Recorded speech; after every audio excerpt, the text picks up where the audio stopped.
Rebuttal to criticism of labeling. Paul Wallace, a false teacher. Hello everyone, Dan Mason here with another rebuttal to a follower of Paul Wallace's teachings. Here is the statement, this guy is in deep denial. I'd advise you to cultivate your Christ consciousness and stop spending your time and attention with negativity. I want to note that she incorrectly defends Paul Wallace and criticizes my view that he is a false teacher. Wallace, once an Anglican archdeacon, now writes books like Escaping from Eden, 2020, claiming biblical texts describe extraterrestrial encounters, not divine acts. I call him a false teacher for twisting Scripture. This rebuttal counters the critic's advice and supports my stance. The critic claims I'm negative and should focus on Christ consciousness, spiritual awareness of divine love. But Wallace's teachings stray from biblical truth. His 2023 book, The Eden Conspiracy, argues that 6th century BC edits hid extraterrestrial stories in Genesis, a claim that distorts Scripture's clear message about God.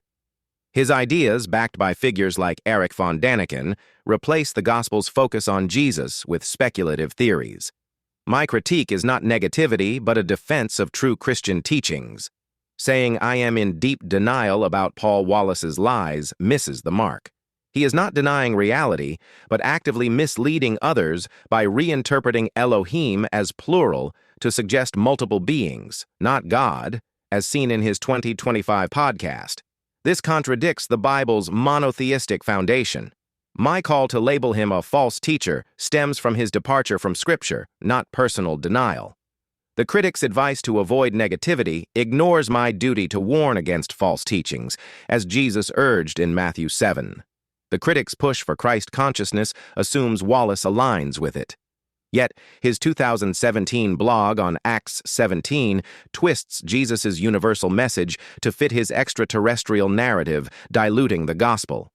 His talks with indigenous elders and 2016 blog on Christianity blend unrelated myths with Scripture, leading people astray.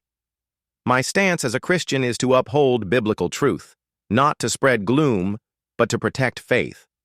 Wallace's shift from ministry to fringe theories, praised by Harvard's Avi Loeb in 2024, shows he prioritizes speculation over Scripture. The critic's advice to focus on positivity dismisses my valid concern about his false teachings. I seek to uphold Jesus' truth, not negativity.